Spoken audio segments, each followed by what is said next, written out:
Okay, so ayun. So may dito, may mga nagre-request na mag-record tayo ng video, no? For dun sa mga ginawa natin, discussion about MongoDB and then Express. So now, ang plano ko sana dito originally was gumamit na lang sana ng AI tool to summarize yung mga topics, no? Pero, ayun nga, like I said, the idea here is, gusto ko siyang gawin na parang as a tutorial. No? Ganun lang gawin natin. So, para kahit pa paano, itong video na to, ito yung magiging parang guide nyo na din to catch up dun sa kung nasa na yung current na discussion natin when it comes dun sa web application natin. No? So, yung cover nung discussion natin until last week, so nandun pa lang tayo sa back-end. No? So yung back-end, yun yung ating MongoDB for the database, and then yung Express, ito yung ating back-end framework. Diba? So ang idea dito sa ginagawa nating back-end is to create yung tinatawag nating mga endpoints. So itong endpoints na to, yun yung gagamitin, no, or i-consume ng front-end application natin. Okay, so yung front-end, set aside muna natin siya kasi doon muna tayo sa pinaka root ng application natin, which is yung back-end. So separate discussion din yung gagawin natin doon sa front-end. Now, basta ang idea, we're just preparing yung back-end natin na to create yung mga tinatawag nating endpoints. And then, syempre, to do that, yung mga endpoints na to, kumbaga ang idea is that we're just picking all of the Lego pieces na kailangan natin to build yung ating back-end engine. No? So, yung mga ini-install nating dependencies, yung Express, yung .env, ito yung mga Lego pieces na kailangan natin. Okay? So syempre with that, we can proceed, no, dun sa parang step by step process natin kung paano siya ginagawa. Okay? So to do that, open nyo lang yung inyong VS Code. So dito, we will check a few things before tayo magsimula. So una nating i-check muna dito is syempre ayan, VS Code. So running, 'di ba?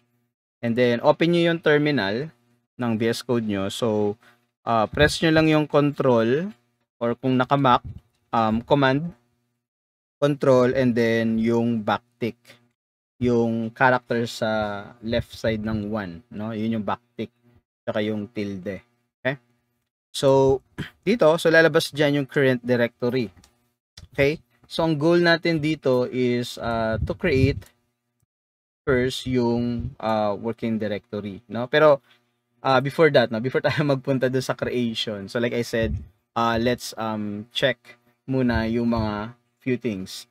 So una, check nyo muna kung installed yung npm. So to do that, you can just type npm-v to check kung anong version ng npm yung naka-install. So nakalagay dito sa akin 11.4.1. So next is node-v, version 22.16. So ito yung latest na LTS version. Okay? So both installed ang ating npm tsaka node. Next yung titingnan is if installed ba yung MongoDB Compass. No? So to do that, search nyo lang yung MongoDB Compass. Ayan. So meron tayong MongoDB Compass. Installed siya.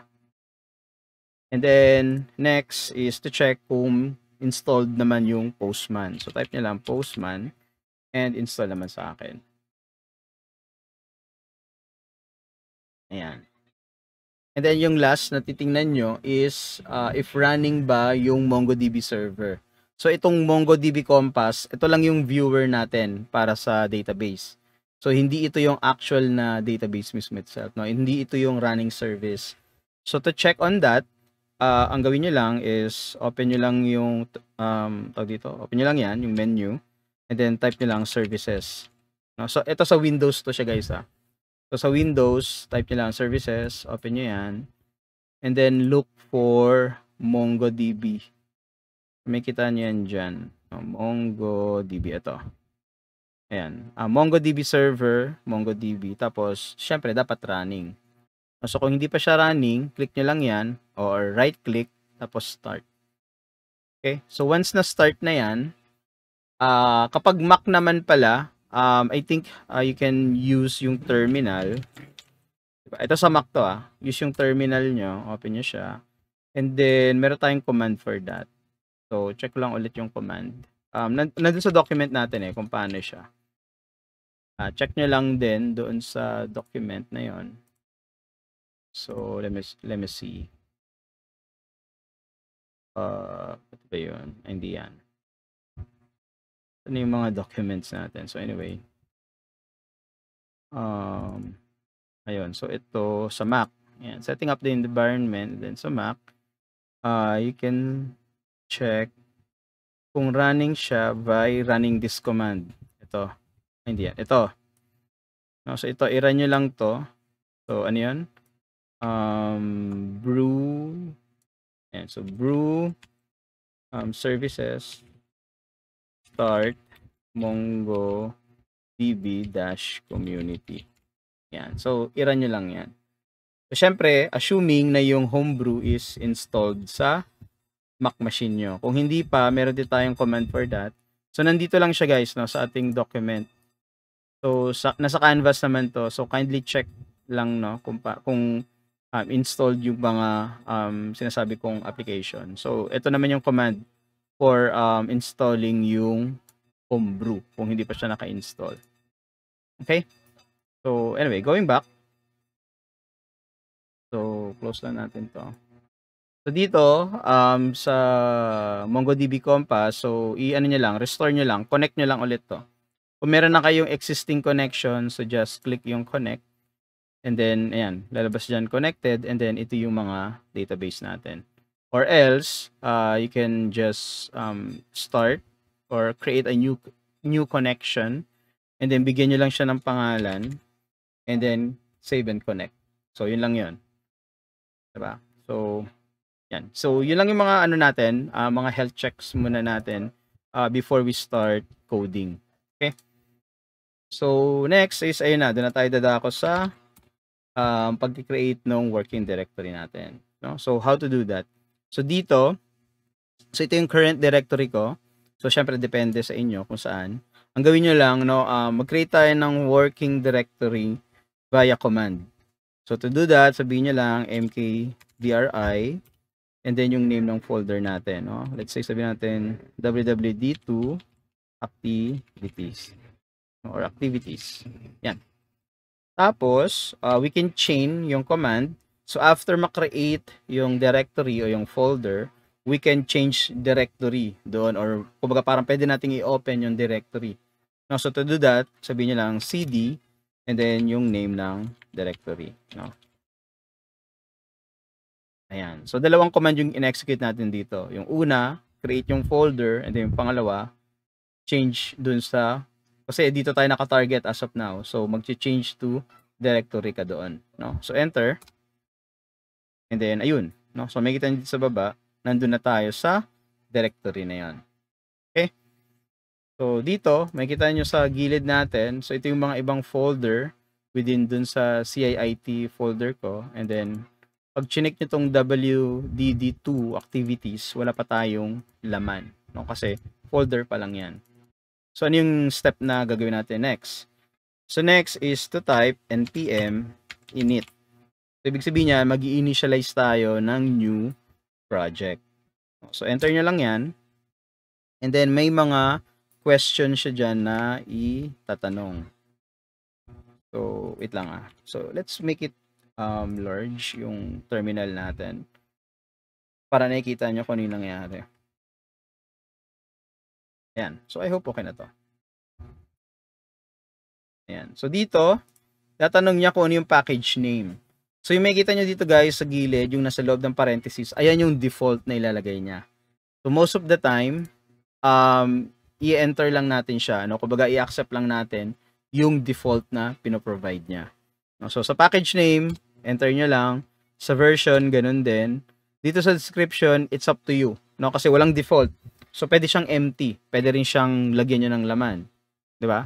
So syempre ako sa case ko, lagay na lang natin, 'di ba? So sabihin natin online retail store management system API. Yan, sabihin natin API.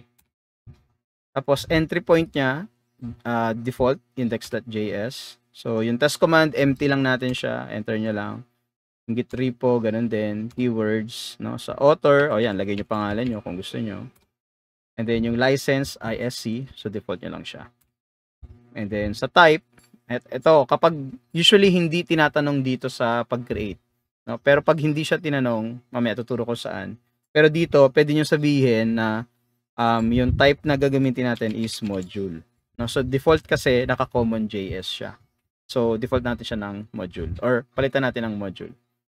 And then, yan. So is this okay? Sabihin niyo lang yes. And then, ayun. So may create na yung ating package.json. Okay? So ito yung goal dun sa first step. To create itong package.json. Ayun. So like I said, no, kung hindi tinanong yung type dun sa kanina sa during the initialization, idagdag niyo lang siya dito. So kung wala, usually yan ganyan, wala siya. So i-type niyo na lang is type and then yung value is module. Okay? And then next natin gagawin is magdadagdag tayo dito, no, ng scripts. Yan. So dito sa scripts, so ang default or yung nakalagay diyan as of now is for test. So mag-a-add tayo para sa comma, don't forget yung comma doon sa gilid. So magdadagdag tayo dito ng dev. No, so itong dev na to, ito yung 'di ba mag-npm run tayo. So run dev, ayun yung ito yung pangalan ng script, yung dev. So sabi natin dito nodemon tapos index.js, no? So mamaya explain natin kung ano yung ginagawa nito, no? Pero i-add lang muna natin siya diyan for the meantime. And then save nyo. Okay, so please don't forget na kapag may mga changes kayong ginawa sa file, i-save nyo lagi. Okay? I-save. Control S kayo lagi. So ang idea kasi doon is that syempre pag may binabago kayo, so gusto niyo makita yung changes doon sa ginagawa niyo. So hindi siya syempre makikita not unless i-save niyo yung file. So kailangan naka-save yung file. Okay?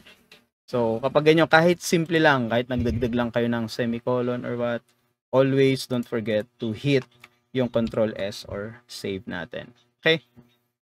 Alright, so after nyan, pwede nyo na i-close tong package.json and then we can open yung terminal ulit. So control backtick. And then mag-install na tayo ng mga dependencies. So like I said, ito yung mga Lego pieces na kailangan nating buuin.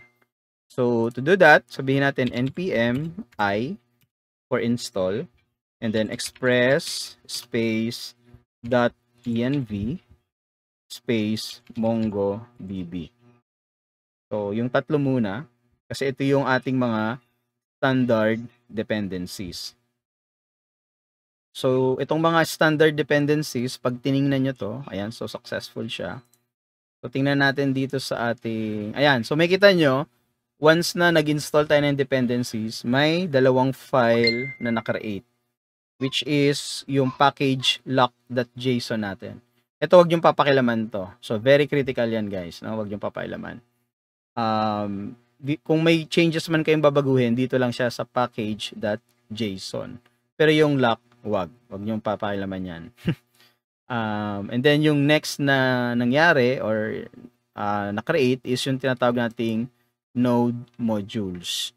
So yung node modules, ito yung lahat ng dependencies na naka-install currently dito sa application natin. Okay? So importante din yan, no? During the development. So yun yung naki-create natin. Okay, so pag inopen mo yung package.json na yan, what will happen here is madadagdag to. No? So ito yung ating mga standard dependencies. So meaning to say, once na i-deploy natin yung application natin, so ito yung mga kailangang i-install dito sa app natin, no? Kumbaga parang ito yung dapat na ma-create na kumbaga kailangan ma-create siya dito sa node module natin, no? And then yung next, so ano tayo, balik tayo dito sa terminal, and then sabihin natin npm i nodemon. Tapos lalagyan natin siya ng option na -- save dev. So ito namang nodemon, ito yung tinatawag nating dev dependency. So meaning to say, during the development lang natin siya magagamit. No, kasi once na i-deploy natin tong application, so hindi siya kasama sa kailangang i-install. So useful utility lang siya para sa development natin, no? So which is ito 'yun, no, ginagamit natin dito. Kasi ang idea diyan, kaya tayo gagamit ng nodemon kasi kung halimbawa wala to, and then gagamitin lang natin is yung mismong node to execute yung app natin, ang mangyayari diyan, kapag may mga changes kayong ginawa, no, doon sa file, ang kailangan nyong gawin is that kailangan nyong i-shutdown muna yung server, tapos i-rerun nyo ulit siya para mag-take effect yung changes. So syempre, 'di ba, as we move dun sa development, magiging parang hassle yung process na yon. Na parang each time na may changes ka, terminate mo pa yung application, tapos i-run mo ulit para lang makita mo yung changes, 'di ba? So with nodemon, hindi na natin kailangan gawin 'yon. What you need to do is to save yung affected na file, and then automatic si nodemon siya na yung bahalang mag-terminate at mag-re-up ulit ng server natin, no? Syempre together with the changes na ginawa natin. Okay? So yun lang yung utility ni nodemon sa case natin. Alright, so after that, so na-install na natin mga dependencies and everything. Next is to create yung mga files na kailangan natin. So una dyan is mag-create tayo ng .env para sa configuration natin. And then next is to create yung .gitignore. Itong gitignore, ito yung file na gagamitin, no, para once na i-push natin yung code, ito yung mga files and folder na hindi kasama sa pag-push. And then last, yung ating server file, which is yung index.js. Okay? So una natin baguhin itong .env. Ang ilalagay lang naman natin dito is yung port number natin, no? Yung variable port number. Tapos sa gitignore, ang ilalagay lang naman natin dito is yung node modules. Kasi yung node modules, yun ang hindi natin isasama sa pag-push later on, 'di ba? So save niyo lang tong dalawang to, you can close yung dalawa, and then dito na tayo mag-focus sa index.js natin. Okay? So ano yung gagawin natin dito? Okay, so dito wait lang. Buksan ko muna yung aking Codigo. Grab sa Codigo. Yan, sige. So dito, ang una nating gagawin is to import yung mga in-install nating dependencies, no? So ano ba yung mga yon? So una, import natin yung Express from Express, 'di ba? And then next, import natin yung .env from .env. And then last, import natin yung MongoDB from MongoDB. And then yung next natin gagawin is to initialize yung .env. Kasi syempre gagamitin natin yung variable doon, no? So kaya natin siyang i-initialize. So .env.config. Okay? And then next, we need to create a variable, and then sabihin natin app para dun sa ating express. Now, so dito, ito yung initialization nung ating express. And then next is kaya natin mag-create ng variable para dun sa port number natin, no? So yung port number, dun siya manggagaling sa .env natin. So sabihin natin process.env.port. And then meron tayo ditong fallback na 3,000. So just in case na hindi nag-create ng env file, no, yung nag-deploy nito, so meron tayong fallback value for that. And then next is ito. So after natin ma-instantiate yung express and then yung port value, next natin gagawin is mag-add tayo ng mga middleware. So ano-ano ba yung mga middleware na yun? So lagay muna natin. Sabihin natin app.use and then we have express.json. So anong ginagawa nitong middleware? No, so yung middleware to parse JSON bodies. Ayan.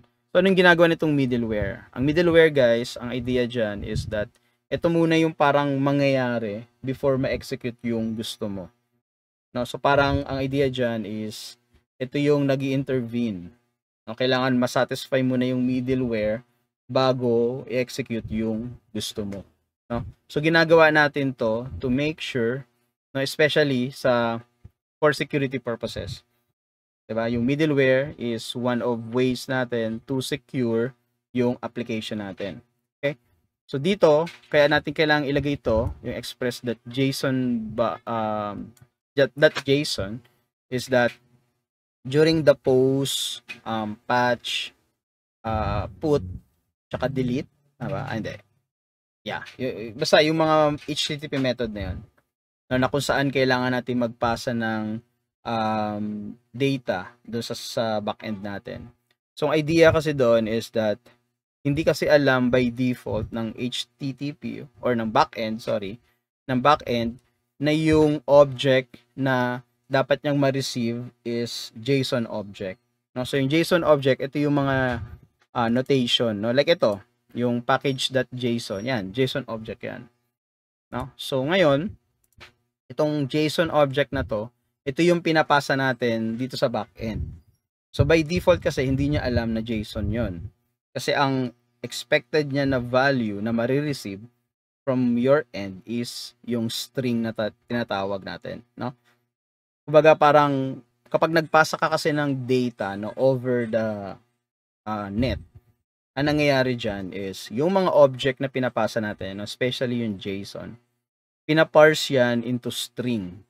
No, so ang tawag dun sa process na yon to parse yung object mo into string is yun yung serialization.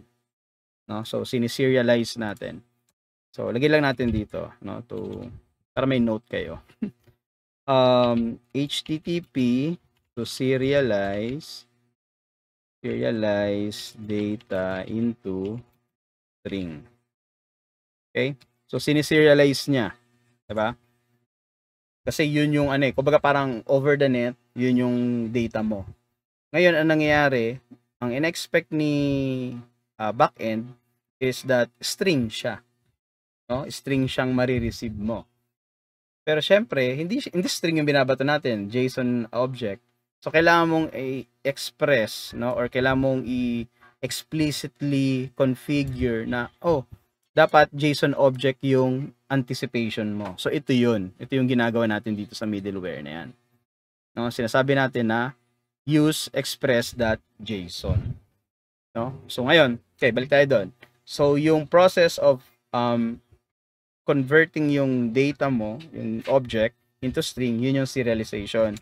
So, ngayon, once na inaccept na ng backend natin, ang tawag naman doon is that deserialization. No? Yan. So, serialize strings to data. Now, so from string, syempre, yun yung over the net. So, ibabalik mo siya into data. Okay? So, ganun yung process yun, guys, no? Kung paano tayo nagtatransmit ng data doon sa over the net. So, anyway, the next middleware na kailangan nating ilagay is yung tinatawag nating URL encoded. Okay? So, dito sa URL encoded, sinasabi natin dito na ito yung middleware to parse yung mga URL encoded bodies. So, ano ba yung mga URL encoded? So, isipin nyo guys, yung URL natin, di ba? So, string siya, set of strings. So, dun sa set of strings na yon, hindi tayo nag-allow ng mga special characters. Okay? So, Kasi syempre, unang-una, most probably, baka reserve character siya para sa HTTP, no? Like yung question mark, ampersand, no? So, hindi tayo nag-allow sa URL ng mga ganong symbols na yon. So, ngayon, paano natin i-handle if ever na may lumabas na mga ganong character sa URL mo? So, tinatry nating i-encode yung mga text o yung mga characters na yon, 'di ba? So, for example, yung space, 'di ba? Kunyari, nagkaroon ng space. Yung as in white space lang. 'Di ba napapansin niyo meron kayo nakikita sa URL na %20? Parang ganyan, %20, no? Ayun, ito na nga, example. Galing ng ano, no, auto-completion natin. Ito, example.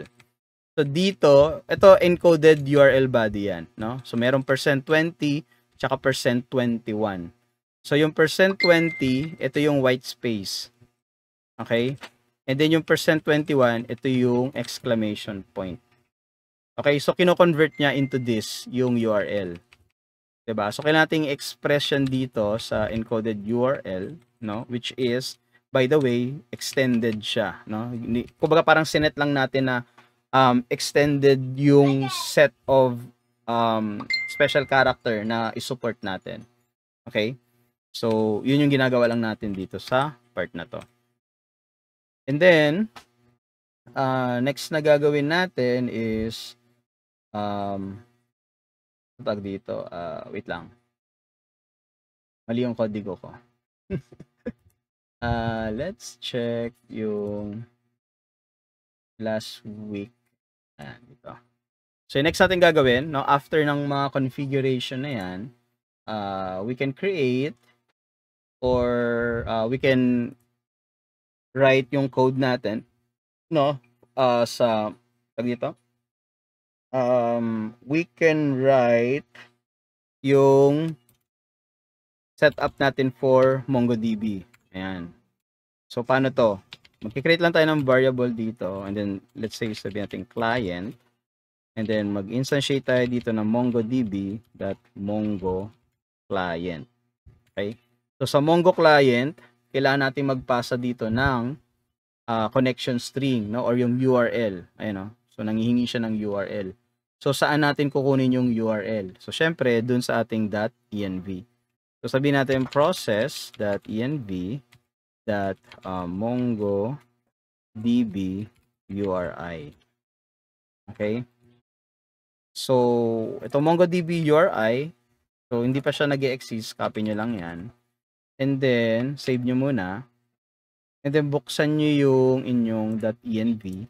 And then, i-add natin siya dito. Okay? So, ano yung magiging value niyan? So, ang magiging value niyan, punta lang kayo dito sa MongoDB Compass. And then, dun sa connection nyo, di ba meron ditong ellipsis? No? I-hover nyo muna siya. And then, merong ellipsis dyan sa dulo. Click nyo yan. And then, copy connection string. So, pagka-copy nyo, paste nyo lang dito. Yan. And then, next yung gagawin is yung MongoDB name. So, yung pangalan ng database nyo. No? So, yan. Sige, sure. Ganyan na lang muna, default. No? So, save nyo yan. And then, dito, tuloy natin yung configuration. Kasi yung next is yung ating DB name. Which is, manggagaling siya dun sa .env natin ulit. Which is, copy nyo lang to, yung key, and then paste dyan. And then, magkakaroon tayo dito ng fallback na value, which is yung wdd2-activities. Okay? And then, next is, kailangan nating i-instantiate yung ating database. So, sabihin natin, db, const db, tapos client.db, tapos db name. Yan. No? So, in-instantiate natin dito yung ating database. And then, after that, sige, yan muna for the meantime. No? So, may idadagdag pa tayo dyan later on. So, next natin gagawin is mag-create ng asynchronous na function. No? And then, sabihin natin, connect to database. Okay, so dun sa connect to database, mag-create tayo dito ng try catch. Okay, so catch and then error. And then yung error natin, sabihin natin console.error. Ayan, pwede yan. Failed to connect, no? So very self-explanatory naman na siya, no? So failed to connect to the database, and then papasa natin yung error message, no? Kung ano ba yung error niya. And then dito sa loob ng try, nandito yung code natin. Okay? So we can say na await client.connect. So ano ba yung ginagawa nito? Kapag nag-create tayo dito ng asynchronous function, ang nangyayari dyan is nagiging async, no? So meaning to say, pwede siyang kumbaga hindi nahihintay ng compiler na ma-resolve itong function na to para lang mag-proceed siya dun sa next na code or line of code, 'di ba? So kaya ginagawa nating async kasi hindi natin alam kung gaano katagal yung connectivity natin dun sa server. So depende siya sa internet speed mo, depende siya sa infrastructure kung saan naka-deploy yung database, no? So hindi natin alam. So that's why nilalagay natin siya sa async function. Okay? So and then maglagay lang tayo siguro dito ng message, no? Console log na connected tayo sa MongoDB. Okay? So save natin 'to. And then after that, yung function na 'yan, i-call natin, no? Sabihin natin connect to database. Yan, ayan yung function.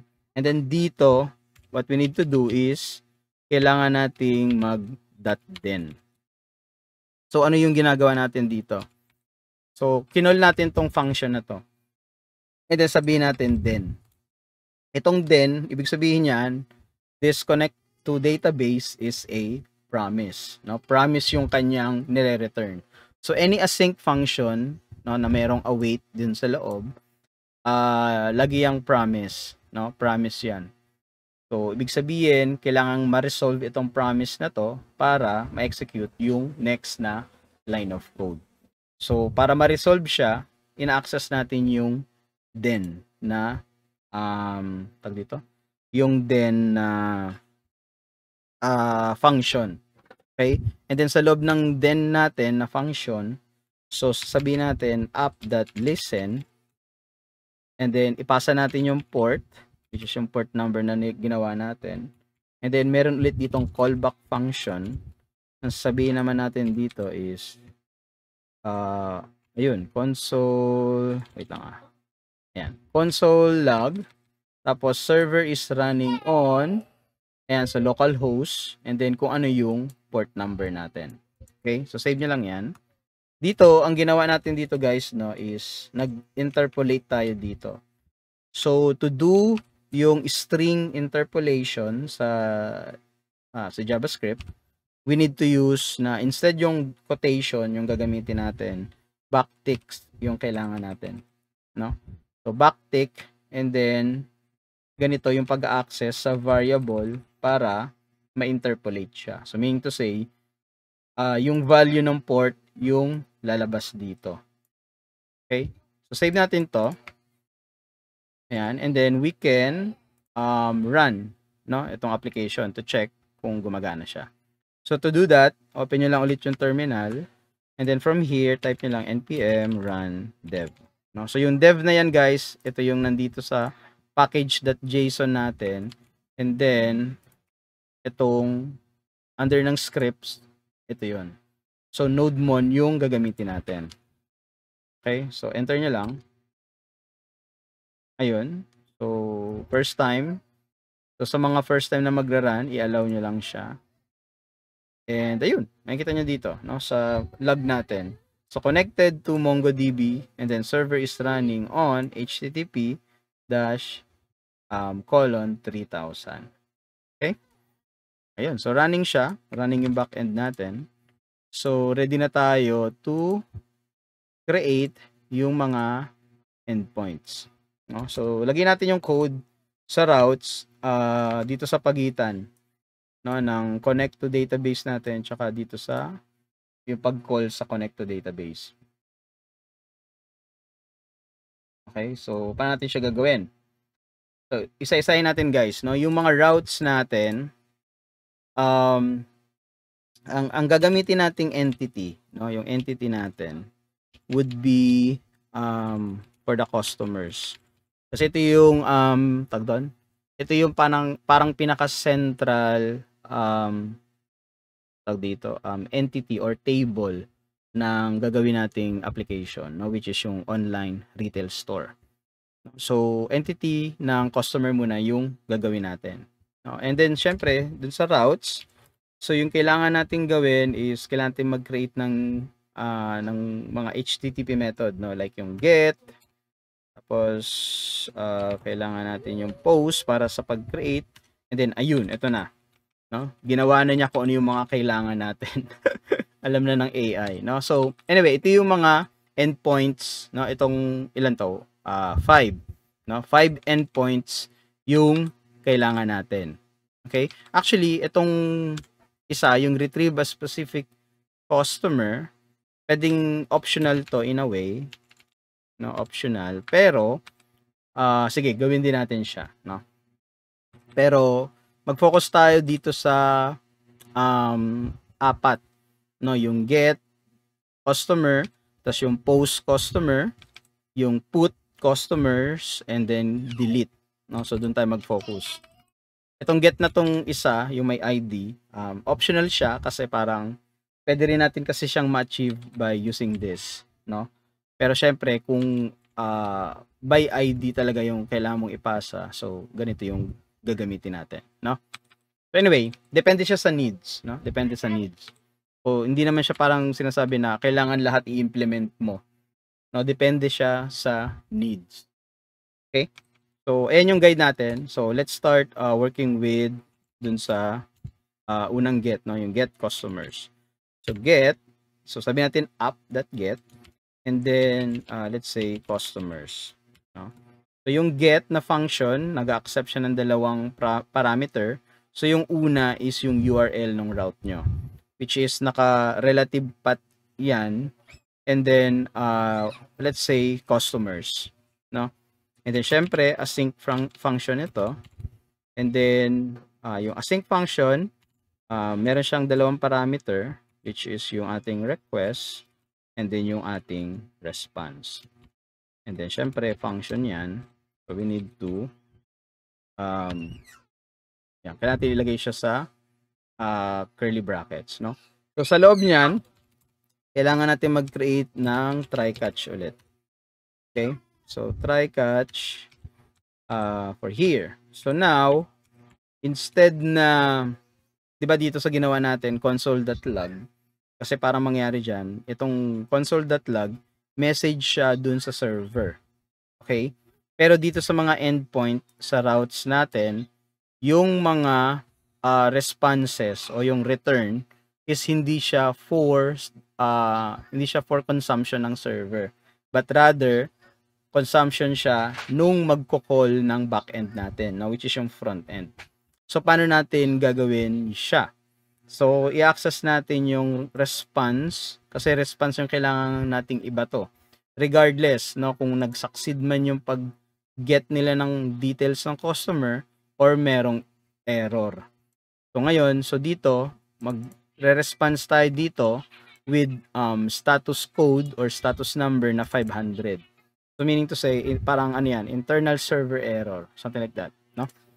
So 500 error, and then yung response na yon is in JSON format, which is sinasabi natin na failed to fetch customer, no? So pwede nating sabihin dito, i-modify natin ng konti yung response into a much better message, no? So message yung ilagay natin dyan, tapos dito yung error is yung nanggaling sa error message, no? Which is yung galing dito sa catch, kasi yung catch natin meron niyang message na property. So yun yung ilalagay natin dito sa error na part, no? So message failed to fetch customer, and then ano yung detalye. Okay? So next, sa loob niyan, no, nung get customer, what we can do is we need to fetch, no, or to get yung tinatawag nating query, no? So, i-type ko muna. So, username, let's say, username, and then email. Ito yung mga example.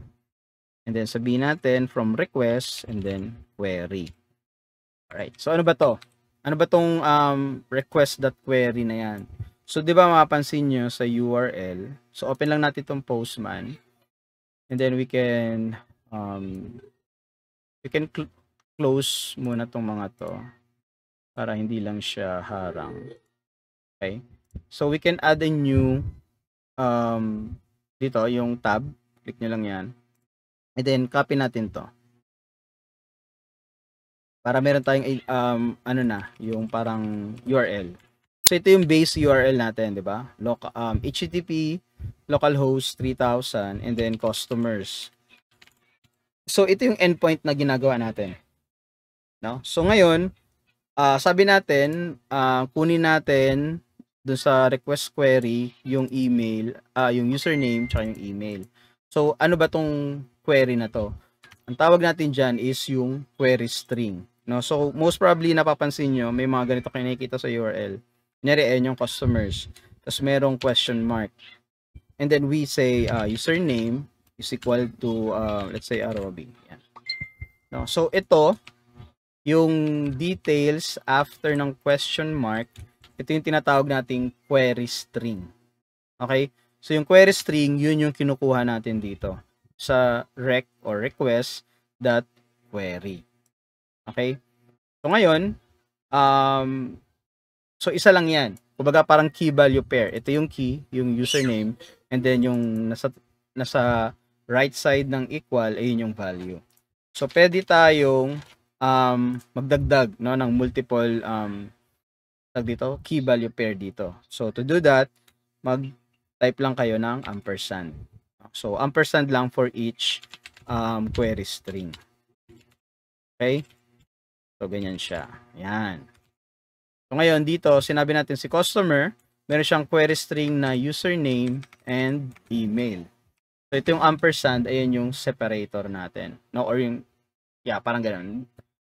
Parang end connector natin. 'Di ba? So, kaya dalawa na siya. So, dito, sa case natin, ayan, dun sa query string, sabi natin dito, kunin mo yung username and then yung email.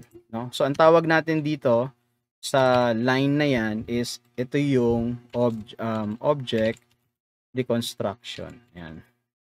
Or destructuring. Ayan. Or deconstruction, pwede rin, no?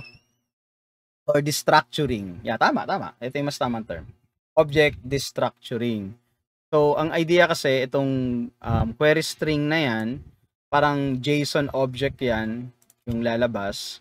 Tapos, yung bawat JSON object na yon, merong username and email, ina-assign natin dito sa variables na to. Itong dalawang to, variable siya. No? So, meron tayong curly brackets dyan to denote na this is an object destructuring. No? And then, yung ating wait lang is hindi siya object per se, but query string. Query string object. Okay, sure. So, maganda to ilagay natin sa bandang taas para yung notes nakikita nyo, no? And guys, so ako minsan naglalagay ako ng mga ganitong comments to anong tawag doon? Para meron akong guide sa ginagawa ko, no? So it's fine na may mga ganyang comments sa code nyo, no? Okay, masyadong mabahala kung makalat because of that, no. Nagbibigay siya ng additional details doon sa ginagawa nyo. No, so much better na may ganyan. Okay? So, after nating i-deconstruct or i-destructure yung object, so next natin gagawin is mag-declare ulit tayo dito ng variable and let's say filter. So, empty object lang siya. Okay? So, ano yung purpose ito? Ang idea dito is kailangan nating i-validate if yung username and email talaga is nag-exist. No? Kasi itong query string, optional ito eh. No? Pwede mong tawagin yung customer object ng ganyan, na walang query string. Pwede yan. Ang ibig sabihin nito, kinukuha natin yung lahat ng object or lahat ng results. Pero pag naglagay ka ng query string, ibig sabihin parang fini-filter mo siya. So that's why naglalagay tayo dito ng pang-filter, no? So ngayon, yung filter na yan, yung username and email, kailangan natin silang i-test, no? So i-check natin. So if yung username is empty, and then we say na filter that username is equal to username, no? So kapag hindi siya empty, no, ito yan yung query natin dito o yung condition natin dito. If yung username is hindi siya empty, so yung filter, yung object natin na filter, so mag-create ka ng username doon na object, and then ipasa mo yung value ng username galing sa query string natin. And then ganun din sa email. Okay? So ganyan ginawa natin dyan. And then next, mag-await tayo dito, and then let's say customer collection. Okay? Itong customer collection, hindi pa natin siya nakikreate. So, i-create muna natin siya. So, dito sa taas, ayan, dito sa ating MongoDB connection setup, mag-create tayo dito ng customer collections. No? So, itong customer collections, ito yung table mismo itself. Diba? So, to create yung table natin, sabihin lang natin db.collection, tapos yung pangalan ng table, which is yung customers. So, ginawa natin siya dito. So, copy nyo lang yan. And then, go back dito sa baba. Paste nyo lang dito. Okay? And then, itong customer.collection, meron tong find na method. And then, doon natin ipapasa yung filter. Okay? And then, after that, ko-convert natin siya into array. So, pwede natin siyang i-convert or pwede natin siyang i-convert into JSON. So, ngayon, yung customers collection.find, so meron niyang, kailangan natin siya ipasa sa customers na variable. No? So, nag-create tayo ng customers na variable para ipasa dyan. No? So, ito yung pag-pick up ng record sa database natin, and then yung record, lalagay natin sa customers na table. And then after that, pwede na tayong magbato ng response, no, sa user. So, katulad lang din dito sa catch. So, sabihin natin res.status. So, this time 200 yung ating response kasi success. And then JSON. And then dun sa JSON natin, pwede nating sabihin na data. Okay. And then customers. No, so ibig sabihin, ayun yung data. And then pwede tayo ditong bigay ng additional details, no, about message, no. Customers fetch successfully. Diba? So para lang pag tinest natin, no, may kita tayong additional details kung ano ba yung mga nangyari. Okay? So actually pwede nating i-test siya for get, no? So check muna natin kung running yung app. Okay, so running, ayan, makikita nyo, may mga changes tayo na nagawa, and then ni-restart niya ulit yung server. Okay, so ito pwede natin siyang itong URL na to, no, pwede natin siyang i-test kahit may query string siya. So by clicking yung send. Ayun. No, so makikita nyo rito yung status. Yan, status 200 and then okay. Diba? And then dito sa baba, we have yung data empty kasi empty, wala pa naman yung database. Or sorry, wala pa yung table tsaka yung record mismo itself, diba? And then meron tayo dito message na customers fetch successfully. No? So okay siya. Walang issue diyan, no?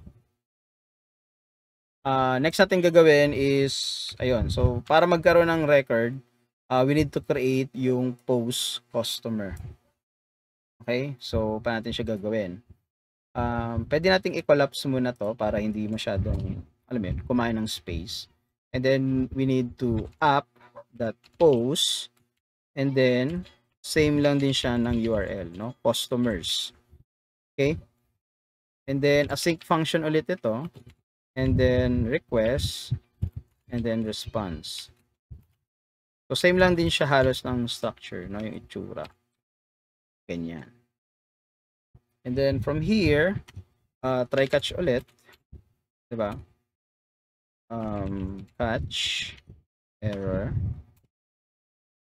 and then okay,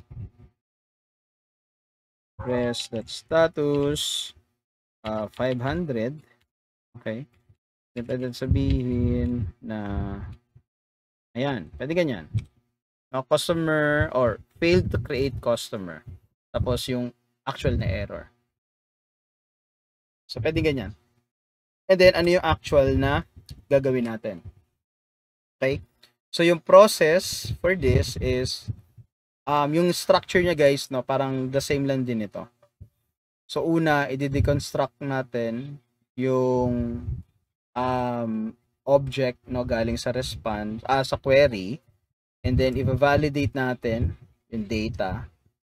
I-trigger yung database query natin or database action, and then magsasend ng response. So yun yung 4 na steps na common sa lahat. So deconstructing ng object, validation, execution ng database action, and then response. Okay? So ganun din yung gagawin natin dito. So una, kailangan nating i-pick up yung dito yung input, kasi magki-create tayo ng user, 'di ba? Or ng customer. So syempre, mag-expect tayo ng JSON or ng object from the front end kung sino man yung magko-call. So kailangan nating ma-pick up yung mga records na or details na yon. So the same lang din, no? Mag-create tayo dito ng destructuring. Okay? So cons, username, email, and age. Alright. So ngayon, ito lang yung mga yung mga basic details. Okay? So gusto natin gawin is check natin yung yung ginawa kong what do you call this? Yung database design para dun sa magiging project nyo. So ko nga ba nilagay yun? Is it here? Teka lang .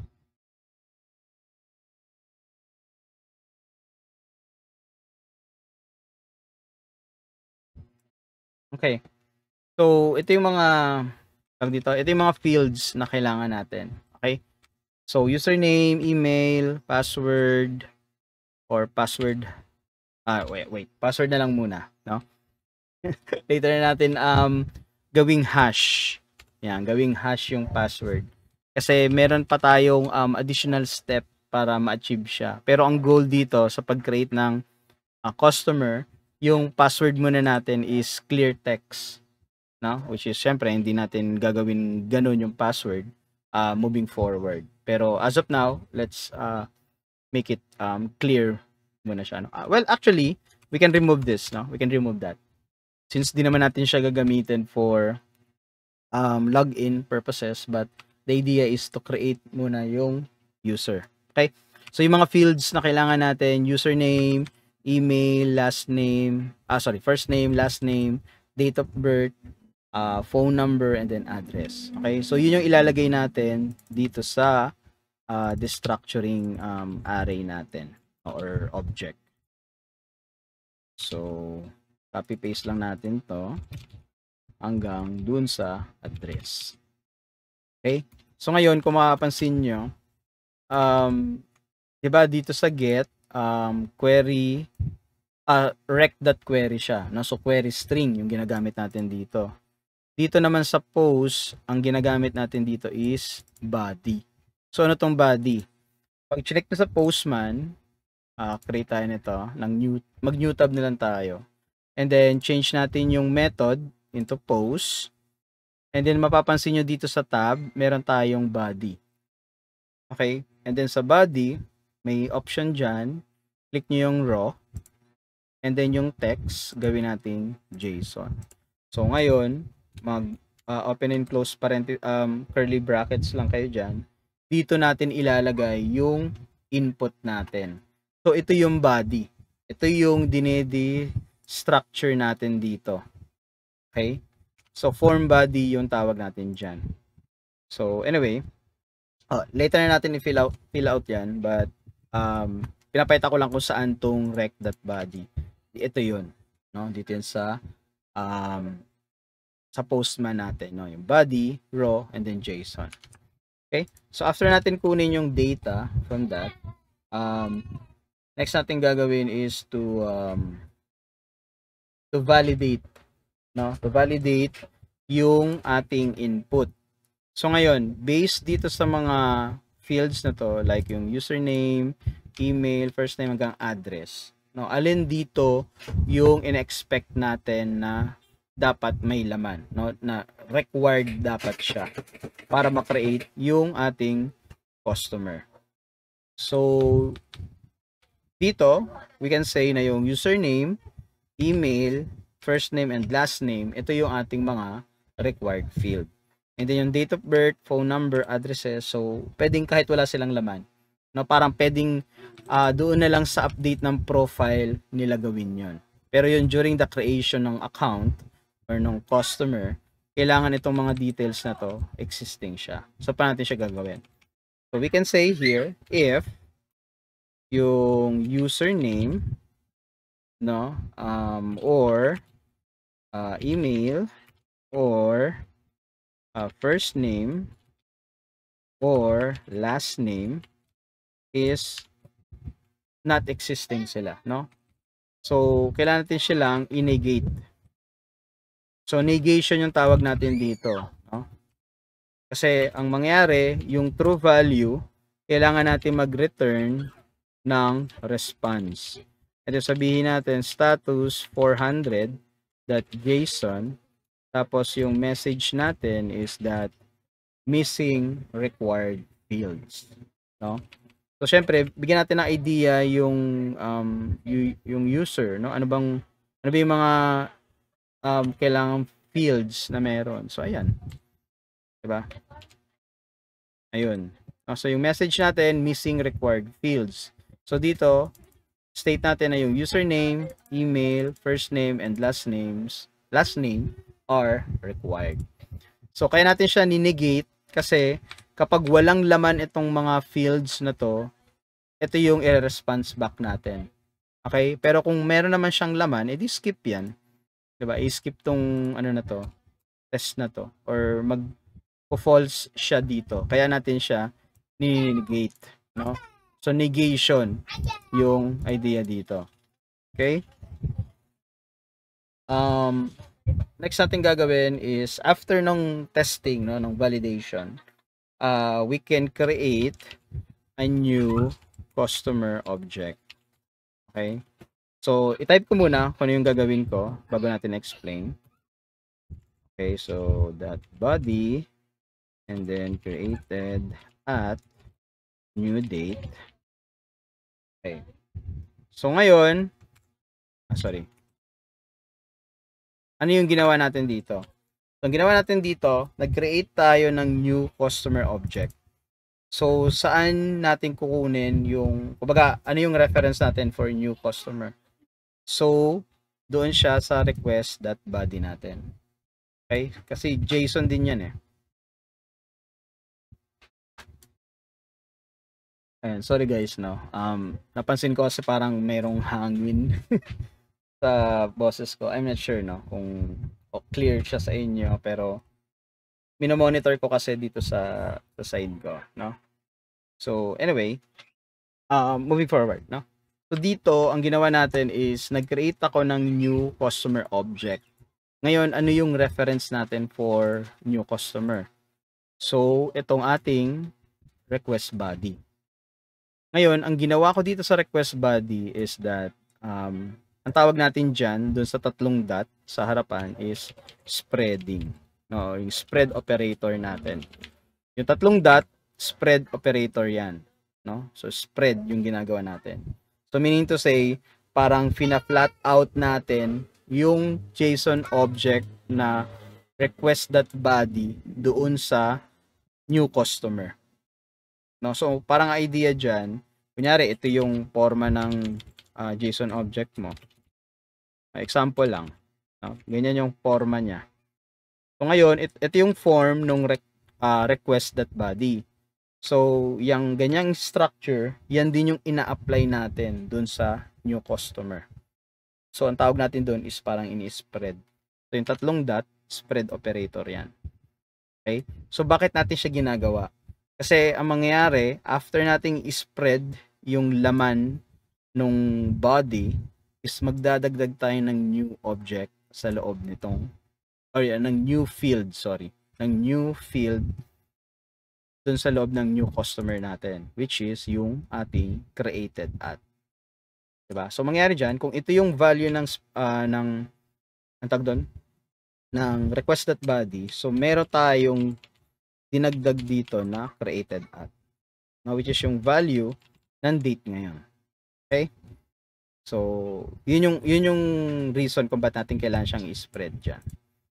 Then, after that, await tayo dito, and then, customer collections that insert 1. No? So, i-insert natin yung new customer na na-create. And then, ilalagay natin to sa variable, which is yung ating result. Okay? And then, yung result na yan, we can say, res status 201. So, yung 201, ito yung success message natin for creating an object, no? So, JSON, ano yan? So, we can say data, and then, result, that, tama ba? Well, actually, yung result na lang muna yung ilagay natin, no? Later natin i-inspect kung ano tong .ops, so 0. So, wait lang, ilagay lang muna natin yan. And then here, pwede natin sabihin na copy natin to. Ilagay natin sa comment, and then yung result lang muna yung ilalagay natin. Okay? Yeah, pwede na yan. Para ma-analyze natin, no, kung ano yung kailangan nating ipasa sa user. Okay? So, save natin to. Alright. So, next, pagka-save, okay. Actually, i-modify natin tong customers dito sa destructuring, no? Pwede na nating i-remove itong date of birth, saka phone number and address. So, since di naman natin siya ginamit, so kahit ito lang. Okay? Kasi yung request body naman, yung ginamit natin for spreading. So, save. Yan, para mas maliit lang yung code natin for that. And then, we can test yung ating endpoint, which is post and then customer. So, balik tayo dito. So, ayan na. Ito na yung ating tab for testing yung post. What we can do is, i-copy lang natin to. Paste natin dito. And then, i-remove natin yung query string. Kasi yung parameter, hindi natin sa query string ilalagay, but rather dito sa body. Okay? And then sa body, ano yung mga required field na sinabi ko? So, username, email, alright, and then first name, and then last name. Okay, so yung date of birth, pwede nating ilagay siya, pero hindi na natin i-check if existing siya or hindi. Then yung phone number, and then yung ating address. Yan. Okay, so ginanyan ko muna guys, no, para dire-diretso yung ano natin. So ganyan pag-create ng JSON object na ipapasa natin. Okay? So username and then email. So ganyan natin gawin. First name natin. Okay. And then last name mo, date of birth. Actually, di ko sure kung ano yung format na ginagamit ni MongoDB for date. Pero yung self-intuition na lang muna na Sorry. Ano ba yan? Yung keyboard ko na stuck. Wait lang. Yan, madumi na kasi. Okay. So, di ko alam kung ano yung parang, ang tawag doon, yung date format na ginagamit. Pero sige, self-intuition muna. So, ano ba ngayon? October na pala. O, ganyan na lang muna. Okay? Phone number, 091, 1, 2, 3, 4, 5, 6, 7, 8, 9, 10, 11. Okay. And then, address. Okay? So, ito yung test data natin. Okay? Ngayon, pag press natin ng send, let's see what will happen. Off. Ayun. 2000. Ay, sorry. Paano to? I-scroll up na lang natin. Ayan. So, dito, makikita nyo yung status natin, 201. So, created siya. And then, ito yung kinalabasan. So, yung message natin, customer created. And then, ayun. Ito yung data natin. Acknowledge, and then inserted ID. So, actually, inserted ID na lang yung ilabas natin dito. So, modify natin to. And then, sa response, sabihin natin ID. Lagyan natin ng underscore. And then, dot, inserted ID. Okay? So, yeah. Later on, itest natin yan.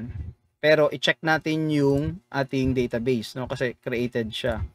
So, dito, i-refresh nyo lang, no? By clicking itong connection, tapos, ito, refresh databases. Ayun, so lumabas yung database natin. Expand nyo lang siya. Click nyo yung customers. And ito yung na-create na record. So, yung created at, may kita nyo, di ba? Nadagdag siya doon sa ating record. Although, wala siya dito sa ating input. Ayun, wala siya dito sa input natin. Di ba? Pero na-create siya dito sa part na to. No? Tapos, yung inserted ID dito sa data, ito siya. No, kung makikita nyo, para siyang hash. Pero, ito yun. This one. No? Inserted ID. So, itong ID na to, ito yung ginagamit ni MongoDB, no, na maging parang identifier nung record na to. So, unique siya guys, no, sa lahat ng record sa database nyo. Itong object ID na yan. Okay, so okay na yung ating create. So, meron tayong get, meron tayong tag dito, post. So, pwede pa tayo mag-test ng isa. Okay? Para dalawa yung records natin. So, we can say here, maglagay tayo ng new name dyan. And then, siguro mga few changes sa dulo. And then, click save. Click send. Ayun. So, created siya. So, let's see. Ayun. Diba? So, ID. And then, yung ID na lang yung pinakita natin. Okay? So, sa MongoDB, if we refresh naman dito sa customer, which is meron tayo ditong refresh document. Ayun. So, ito yung unang in-insert. Ito yung pangalawa. Okay, so next, pwede nating i-test ito. Diba? So, remember, alisin muna natin itong query string. Yan. So, pag inalis natin query string, since nung una natin tinest, walang data. Diba? Walang data. So, ngayon, click natin to and may response na tayong makikita. Ayan, no? So, data, and then dalawang JSON object siya, no? So, ito yung unang JSON, and then ito naman yung pangalawa. No? So, all. Ngayon, i-restore natin yung query string kanina, and then, let's see kung may mapipick up tayong data. Meron. Pero, pag in-expand mo, isa na lang siya. Which is yung isang record, yung una nating nilagay. Diba? So, yun ang record. So, kung ngayon, gawin natin, palitan natin yung isang username. No? Pag sinad natin, wala tayong makitang record. No? Kasi yung username natin, tsaka yung email is hindi match dun sa email na sinesearch natin, no? So try natin palitan. Ayun. 'Di ba? So we can use yung query string, no, if you want to filter, or pwede rin siyang by ID, which is yung isa pang pinapakita dito. No, so last na natin gawin siya. So since optional. Pero ituloy natin yung the rest, no, ng process, no, which is yung put tsaka delete. Okay, so pause muna tayo dito for the meantime, and then magre-record na lang ulit tayo ng new video.